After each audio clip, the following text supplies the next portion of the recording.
तभी आरजेडी के सीनियर विधायक आलोक मेहता हैं।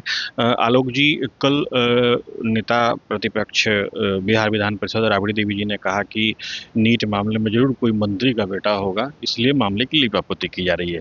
आज सम्राट चौधरी का कहना है कि वो नाम बताएं, 24 घंटे के अंदर कार्रवाई होगी। तो ये नाम बताने वाला क्या है? क्या पुलिस प्रशासन ने नाम बताने के लिए और खोजने के लिए विधायक और मंत्री, विधायक और नेता प्रतिपक्ष खोजेंगे नाम को? आप सत्ता में हैं, सरकार में हैं, अभी तक खोज नहीं पाए, अभी तक आप न्याय नहीं दिला पाए। नौबत है उसको सीबीआई में देने की। एसआईटी का गठन हुआ, तमाम चीजें हुई। अब हमको ये बताएं कि सीबीआई क्या एक्स्ट्रा कर देगा जो बिहार पुलिस नहीं कर सकती है। आप उसको फ्री हैंड तो दीजिए। तो अब दबाव के अंदर कोई जांच करने के लिए कोई कहेगा तो स्वाभाविक रूप से उसका रिजल्ट नहीं आएगा। अक्षम कौन है, मंत्री या बिहार पुलिस?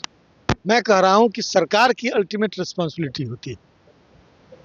पुलिस तो इंस्ट्रूमेंट है, ऑर्डर तो गवर्नमेंट की तरफ से जाएगा ना। इंटेंशन गवर्नमेंट का जो होता है वो एग्जीक्यूटिव्स के द्वारा एग्जीक्यूट किया जाता है।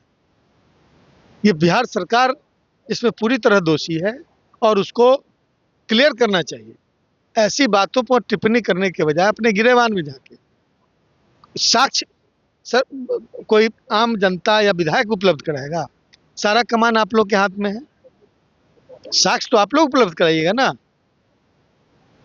तो ये बिल्कुल ऐसा लगता है कि बातों को बातों में उलझाकर ये नौबत क्यों आ रही है? ये नौबत इसलिए आ रही है कि यदि मैं फिर वही बात रिपीट कर दूं, क्या माननीय राबड़ी देवी जी ने कहा, ये मैं नहीं करना चाहता। वो भी एक अनुमान के आधार पर उन्होंने कहा, लेकिन ऐसा होता इसी वजह से है, अक्सर ऐसे ही वजहों से होता है। इसलिए सरकार यदि निष्पक्षता जनता के सामने रखना चाहती है तो उसको फुल फ्लेजेड फ्री हैंड देकर और जांच करानी चाहिए और जो दोषी है उसको सजा मिलनी चाहिए। एक अंतिम सवाल है। सरकार का कहना है कि 2005-6 में हमारा बजट कितना था और आज हमारा बजट कितना है। तेजस्वी जी का कहना है कि आप लोग हर चीज में फैसिलिटी है, सब चीज में डबल है, फिर भी 2005-6 और 6-7 का बजट देखिए और आज का बजट देखिए, उसमें अंतर है कि नहीं? अंतर है। क्यों अंतर है? ये समय के साथ, इन्फ्लेशन रेट के बढ़ने के साथ, वर्ल्ड बैंक का दरवाजा खुलने के बाद, अरे भाई तो उसी 2005-9 के अंदर हम लोग लोकसभा में थे कि नहीं? हवाला उसी में क्यों दिया जाता है? हम यही बात तो कर रहे हैं कि ये 2004 की और 4-5 की बात के बजाय आप 6-7 की बात कीजिए ना कि आपका बजट कितना था, क्यों था उतना? अरे जो रिसोर्सेज होते हैं उस समय के समकालीन रिसोर्सेज के हिसाब से ही बजट बनता है, आवश्यकताओं के हिसाब से। इन्फ्लेशन रेट, मूल्य वृद्धि, मूल्य जो मटेरियल का मूल्य बढ़ता है उसके हिसाब से एस्टिमेट भी बढ़ता है, उसके हिसाब से बजट भी बढ़ता है। तो ये सड़क पर कुछ भी बोल के निकल देना चाहते हैं। ऐसा लगता है कि बिहार की जनता कुछ नहीं समझती, हम ही सब कुछ समझते हैं। और ये हिटलर के उस फार्मूले पर चलते हैं कि एक झूठ को 100 बार बोलो तो सच दिखाई पड़ने लगता है। जंगल राज, जंगल राज, जंगल राज।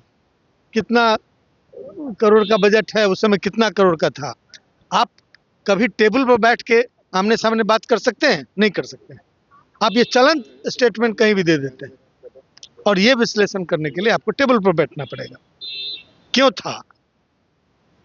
क्यों था उस समय 2003-4 में बजट उतना क्यों था? इसलिए कि आईएमएफ ने, वर्ल्ड बैंक ने देश को पैसा देना कम कर दिया, बंद कर दिया था। निर्णय 4 के लगभग 4 के अंत में हुआ। फिर उसने ओपनिंग किया। जब स्लो डाउन शुरू हुआ, जब उसको लगा कि डेवलपिंग कंट्री का स्लो डाउन हो जाएगा तो हमारा भी देश प्रभावित होगा, जो बॉस कंट्रीज जो थे, तब जाके ये हुआ। हम कह रहे हैं कि इस तरह की बहस आप कराइए ना।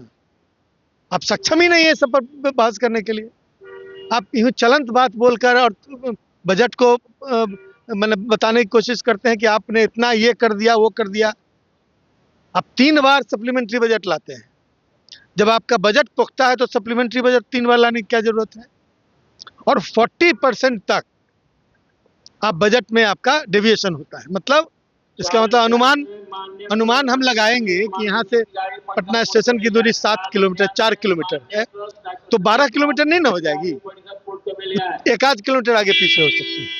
उसी तरह बजट में आप 3 बार लाते हैं सप्लीमेंट्री बजट, और हर बजट में ऐसा लगता है कि पहली बार बजट ला रहे हैं।